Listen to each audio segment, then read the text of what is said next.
Hello दोस्तों, कैसे हैं आप लोग? ठीक हैं? अच्छा जी, आज हम एक नया सब्जेक्ट स्टार्ट कर रहे हैं जिसका नाम है कानूनी शहादत ऑर्डर। और इसका जो पहला टॉपिक है वो है competency and number of witnesses. इससे पहले सीआरपीसी सीपीसी पार्ट 5 का कंप्लीट हो चुका है। जो एमएम टॉपिक हैं वो मैंने कवर करवा लिए हैं। आप जो प्लेलिस्ट है उसको चेकआउट कर सकते हैं। इंशाल्लाह आपका पेपर हो जाएगा सीआरपीसी और सीपीसी का। ठीक है। मज़ीद भी अगर टॉपिक अगर होंगे तो हम वो बाद में ऐड कर लेंगे। फ़िलहाल 20-22 टॉपिक्स दोनों को मैंने कवर करवा लिए हैं। आप उनको देख लें और तैयारी शुरू कर लें अपनी एग्ज़ाम की। अच्छा जी, तो आज जो हमारा टॉपिक है वो विटनेस के हवाले से है। देखें, हमारा जो जुडिशियल सिस्टम है या कहीं पे भी कोई अदालती सिस्टम है, वहाँ पे जो मुकदमे चलते हैं, केसेस चलते हैं, उसमें जो गवाही होती है, जो गवाह होता है और जो सबूत होते हैं, उनकी बड़ी अहमियत हासिल होती है। ठीक है? तो गवाह कैसा होना चाहिए, उसकी क्या काबिलियत और अहलियत होनी चाहिए और जो सबूत हैं वो किस तरह के पेश करने चाहिए और किस तरह की गवाही देनी चाहिए, क्या गवाही कबूल होगी, ये सारी जो मामलात होते हैं ना, जो विटनेस और एविडेंस के हवाले से हैं, वो हमें जो है ना कानून शहादत ऑर्डर 1984 में मिलते हैं। ठीक है जी? सो ये कानून ख़ुसूसी इसी काम के लिए बनाया गया है कि अदालत में जब भी विटनेसेस और एविडेंस का मामला हो तो हमने इस कानून के तहत ये चीज़ें देखनी हैं। क्योंकि ये बड़ा अहम रोल प्ले करता है, क्योंकि अगर एक शख्स है वो झूठी गवाही दे रहा है और एक बंदा ऐसा है जो सही तरीके से गवाह नहीं है, कॉम्पिटेंट नहीं है, इनकॉम्पिटेंट है, ठीक है ना? तो ये बड़ी एक बड़ा मसला हो जाता है और इससे मिसकैरेज ऑफ जस्टिस हो जाता है, इंसाफ नहीं होता। तो ये बड़ा अहम हिस्सा है हमारा जो है ना अदालती सिस्टम का, जुडिशल सिस्टम का, हमारे मुकदमों का, कि गवाही और सबूत जो है ना वो एक बिल्कुल कानून के तहत होनी चाहिए। तो इस हवाले से ये कानून बनाया गया, कानून शहादत ऑर्डर 1984। उससे पहले एविडेंस एक्ट था, वो हम इस्तेमाल करते थे, लेकिन बाद में हमने ये अपना एक नया कानून बना लिया 1984 में। ठीक है जी? तो इस हवाले से जो आज हमारा जो टॉपिक है वो है competency of witnesses and number of witnesses, कि जो विटनेस होता है, जो गवाह होता है, उसकी क्या काबिलियत होनी चाहिए और कितने विटनेसेस होने चाहिए। ठीक है जी? बड़ा ये सिंपल मैं आपको करके बताऊँगा आज। तो इस हवाले से जो आर्टिकल 3 है ना, वो डील करता है कॉम्पिटेंसी ऑफ विटनेसेस, और इसके अलावा जो आर्टिकल 17 है, वो डील करता है नंबर ऑफ विटनेसेस के हवाले से। अब विटनेस क्या होता है? गवाह कौन होता है? कोई भी ऐसा शख्स जो आके अदालत को इन्फॉर्मेशन देता है किसी भी हवाले से, किसी भी इंसिडेंट और इवेंट के हवाले से, हम उसको बोलते हैं कि ये गवाह है। ठीक है ना? मतलब एक किसी बंदे का कोई मर्डर हो रहा था और एक शख्स ने देख लिया और आके अदालत को कहता है कि जी मैंने देखा है कि फलाँ बंदा फलाँ बंदे को मार रहा था। तो वो एक्चुअली क्या कह रहा है? वो गवाही दे रहा है। ठीक है जी? और कॉम्पिटेंट विटनेस वो होता है जिसको कानून ने डिक्लेयर किया हो कि ये शख्स अहल है गवाही देने के लिए। यानी उसकी जो क्वालिफ़िकेशन है वो विटनेस वाली है। वो फिज़िकली, मेंटली बिल्कुल फिट है, रैशनल है, समझदार है, ठीक है ना? कोई बंदा जो है ना उसका कोई ख़राब रिकॉर्ड नहीं है, कोई हैबिचुअल लायर नहीं है। ठीक है ना? तो ये इस तरह का एक नॉर्मल शख्स जो रैशनल हो, जिसे अगर आप सवाल करें कि 2 + 2 क्या होता है? तो वो 4 जवाब दे। अगर वो 2 + 2 कहता है नहीं 22 होता है, तो भाईजान वो तो फिर बंदा जो है ना इर्रेशनल हो जाएगा। ठीक है? तो वो ऐसा बंदा काबिल कबूल नहीं है। सिर्फ़ वो जो फिज़िकली मेंटली फिट भी हो और चीज़ों को समझ है, उसको अगर कोई सवाल करें तो वो समझ जाए उसको, और दूसरा है कि हर चीज़ का वो एक रैशनल जवाब दे। ठीक है जी? तो ये हमारा शख्स होता है कॉम्पिटेंट विटनेस। तो इस हवाले से आर्टिकल 3 जो है ना वो हमें बताता है कि कॉम्पिटेंसी ऑफ विटनेसेस क्या होती है। उसमें जो पहला पॉइंट है वो यही है जो मैं अभी आपको बता चुका हूँ, कि capacity to understand and rational answer the question put to him. एक तो उसके अंदर इतनी काबिलियत हो कि वो चीज़ों को समझे, और दूसरा है जो उससे सवाल किया जाए ना उसका वो रैशनल जवाब दे, लॉजिकल जवाब दे। एक ये चीज़, और दूसरी चीज़ कि उसके अंदर तमाम वो ख़ुसूसियात होनी चाहिए जो इस्लामी तालीमात के हवाले से हमारे पास मौजूद हैं, यानी कुरान और सुन्ना में जो लिखी गई हैं कि जो एक विटनेस है वो किस तरह का होना चाहिए, उसके अंदर क्या काबिलियत होनी चाहिए, वो सारी की सारी चीज़ें उसके अंदर मौजूद हों। तो ये 2 चीज़ें चाहिए हमें। अगर ये 2 ये किसी शख्स के अंदर मौजूद हैं, तो वो शख्स जो है ना अदालत में गवाही दे सकता है, वो गवाह बन सकता है। लेकिन अगर ये चीज़ें नहीं हैं मौजूद और केस बड़ा अहम है, तो जो भी आपके पास अवेलेबल विटनेस हो, आप उसका इस्तेमाल कर सकते हैं। अच्छा, जब हम देखेंगे क्वालिफ़िकेशन, कुरान और सुन्ना में जो विटनेस है, गवाह है, उसकी क्या क्वालिफ़िकेशन है? सबसे पहले कि यार वो जो है ना आई साइट उसकी बेहतर होनी चाहिए, देखने वाला होना चाहिए, केसेस के फैक्ट्स को जानता हो, इंसिडेंट उसने अपनी आँखों से देखा हो, तो ये भी है। लेकिन देखें यहाँ पे ना बहुत सारे ऐसे मामलात हैं, हमारे यहाँ मुख्तलिफ जो है ना स्कूल ऑफ थॉट्स मौजूद हैं इस्लाम के अंदर, तो उनकी मुख्तलिफ जो है ना वो एक्सप्लेनेशन है इसके हवाले से, लेकिन जो हम कॉमन है वो मैं आपको बता रहा हूँ। इसके अलावा एबिलिटी कम्युनिकेट, वो बात कर रहा हो, चीज़ों को समझा सकता हो, उसकी गुफ्तगू होनी चाहिए, ऑनेस्ट होना चाहिए, मॉरली वो इंटीग्रेट होना चाहिए, करप्ट नहीं होना चाहिए। और दूसरा ये कि हुदूद के केसेस में तो सिर्फ मेल ही बंदा जो है ना वही क्वालिफ़ाई है, फीमेल क्वालिफ़ाइड नहीं है।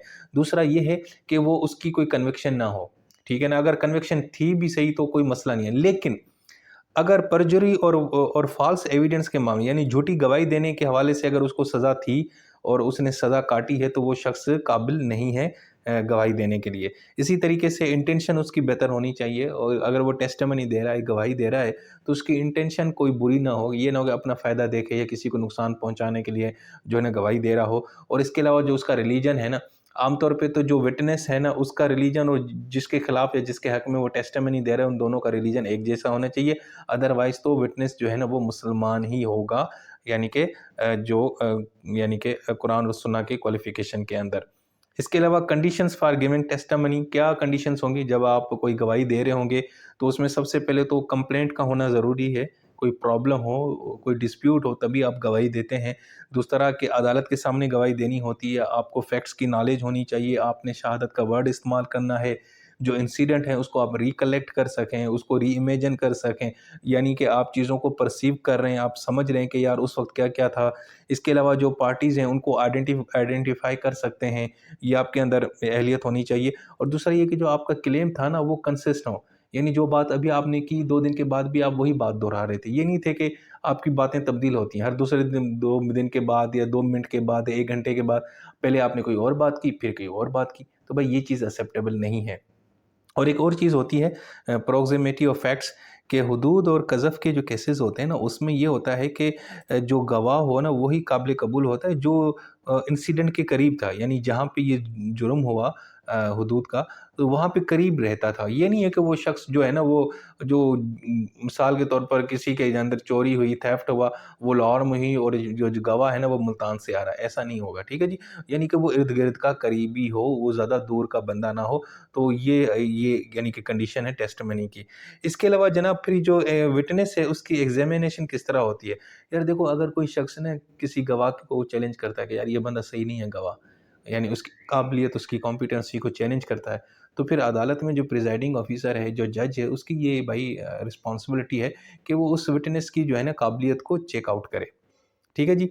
इसके अलावा अब हम देखेंगे जी डिस्क्वालिफ़िकेशन। हज़रत मोहम्मद मुस्तफ़ा सल्लल्लाहु अलैहि वसल्लम ने बताया है कि कौन से 3 लोग हैं जिनकी गवाही कबूल नहीं होती। मिसाल के तौर पर पहली जो चीज़ है वो है माइनर, यानी अगर कोई माइनर है, छोटी एज का है, बालिग नहीं है, उसकी गवाही कबूल नहीं है जब तक वो बालिग नहीं होता। दूसरा, अगर कोई बंदा ज़हनी तौर पे मेंटली फ़िट नहीं है, उसकी भी गवाही कबूल नहीं है जब तक वो फ़िट नहीं हो जाता। और तीसरा कि वो शख्स जो सोया हुआ है, उसकी भी गवाही कबूल नहीं है जब तक वो जाग नहीं जाता।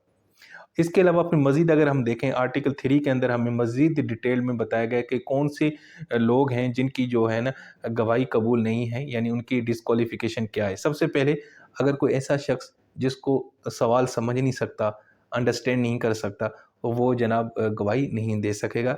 नंबर 1, अब उसमें कौन से फैक्टर्स होते हैं, कुछ लोग बहुत ही एल्ड एज के होते हैं, बुज़ुर्ग होते हैं, ज़ईफ़ हो जाते हैं, तो उनको चीज़ों की समझ नहीं आती। उनसे अगर हम सवाल करें तो उनको भी वो समझ नहीं आता, तो वो ऐसा शख्स गवाही नहीं दे सकता। इसके अलावा टेंडर एज, अगर कोई माइनर है, छोटी एज में है, ठीक है ना, तो वो भी गवाही नहीं दे सकता। लेकिन हाँ, अगर आप उससे सवाल करते हैं और उसको समझ आ जाता है तो फिर वो देगा, अदरवाइज़ नहीं। इसी तरीके से अगर कोई बंदा फ़िज़िकली जो है ना वो उसको उसको इंजरी है, वो ज़ख्मी है, आँख का मसला है, एक आँख देखती है, दूसरी नहीं देखती, या कोई और मसला है, तो और उस दो तो वो शख्स भी जो है ना वो गवाही नहीं दे सकता। इसीलिए, और दूसरा ये कि अगर कोई शख्स मेंटली डिस्टर्ब है और मेंटली वो फिट नहीं है, चीज़ें उसको समझ नहीं आती, तो वो भी गवाही नहीं दे सकता। ये उसकी डिस्क्वालिफ़िकेशन कंसीडर की जाएगी। इसके अलावा incapacity to provide rational answer, कोई शख्स है, आपने उससे लॉजिकल आंसर पूछा लेकिन उसने रैशनल जवाब नहीं दिया, ठीक है, मतलब सीधा-सीधा अपना माइंड अप्लाई करना था लेकिन उस भाई को चीज़ों को समझ नहीं आ रही, ठीक है जी, तो वो शख्स भी गवाही नहीं दे सकता, डिस्क्वालीफाई कहलाएगा। और दूसरा ये कि अगर कोई शख्स परजुरी और फ़ाल्स एविडेंस के मुकदमे में कन्विक्ट रहता, यानी झूठी गवाही देने में उसको सज़ा मिल चुकी है, तो वो शख्स भी गवाही नहीं दे सकता, विटनेस नहीं बन सकता। इसी तरीके से अगर कोई शख्स ल्यूनेटिक है, ल्यूनेसी यानी पागलपन है, उसको दौरे पड़ते हैं, तो वो भी गवाही नहीं दे सकता। लेकिन हाँ, जो दौरे पड़ने के बीच में जो टाइम होता है जिसमें वो नॉर्मल होता है, अगर वहाँ आपसे कोई से सवाल करते हैं और उसका सही जवाब देता है, तो फिर उसकी गवाही कबूल हो सकती है। दूसरा कज़फ़ के कन्विक्शन, यानी अगर कोई शख्स है, किसी ने किसी के ऊपर ज़ना की तोहमत लगाई, उसके ऊपर ये इल्ज़ाम लगाया और तो अगर वो उसके अंदर उसको भी सज़ा मिल चुकी है, तो वो शख्स भी जनाब जो है ना गवाही नहीं दे सकता। हाँ, एक शर्त है कि बाज़ औक़ात है कि अगर बाद में चल के वो रिपेंट करे, माफ़ी माँगे, इस्तग़फ़ार करे और उसके बाद वो अच्छा एक इंसान बन चुका हो और उसके उसके चाल-चलन से पता चल रहा हो कि यार अब ये बंदा ठीक हो चुका है, इसने तौबा कर ली है, तो फिर उस बंदे की गवाही कबूल होगी। अच्छा जी, दूसरा ये कि रिलेशनशिप और इंटरेस्ट, अगर आपका रिलेशनशिप है और आपके रिश्ते में हैं कोई, ठीक है, यानी मिसाल है बेटा है वो बाप के हक़ में गवाही नहीं दे सकता, बाप बेटे के हक़ में नहीं दे सकता, भाई भाई के हक़ में नहीं दे सकता, ये भी एक पाबंदी है।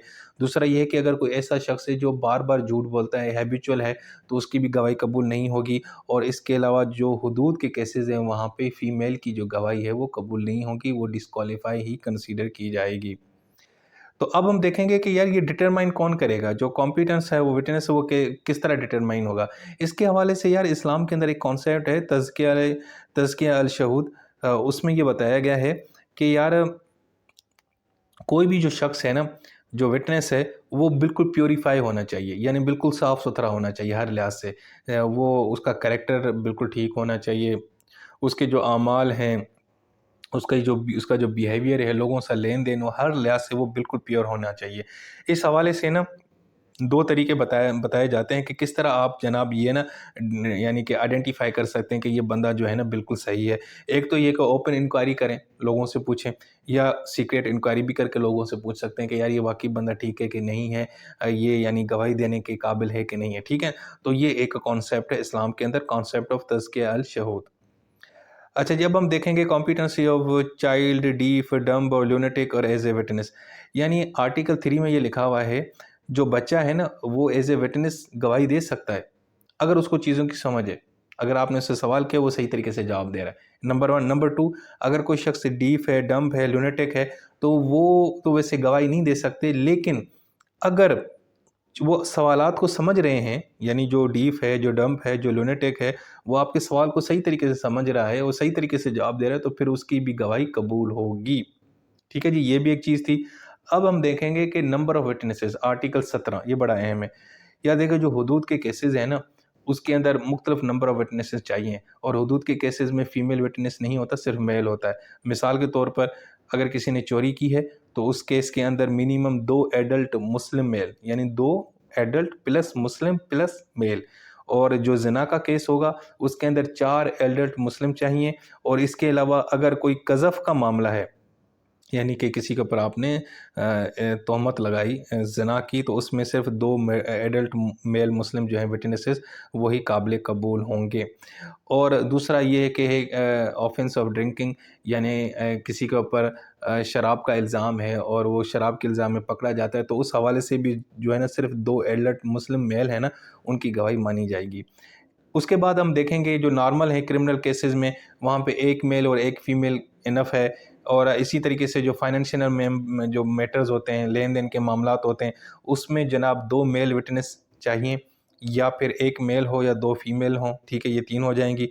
और इसके अलावा अगर फ्यूचर ऑब्लिगेशंस के मामलात हैं, कॉन्ट्रैक्ट के मामलात हैं, तो उसमें भी 2 मेल या 1 मेल और 2 फीमेल विटनेस जो है ना, वो हमें रिक्वायर्ड होंगे। तो ये होंगे नंबर। तो दोस्तों ये था हमारा आज का टॉपिक। मैंने बड़ा सिंपल करके आपको समझाने की कोशिश की है, क्योंकि इसके अंदर लोग बड़ी ना गूगलियाँ मारते हैं तो कन्फ्यूज़ हो जाता है बच्चा। लेकिन मैंने इसको कोशिश की है बड़ा सिंपल रखने की, ताकि यार आपको ये समझ आ जाए और जब आप पेपर करो तो आप मुझे दुआएँ दो। अपना बहुत सारा ख़्याल रखना। अल्लाह हाफ़िज़।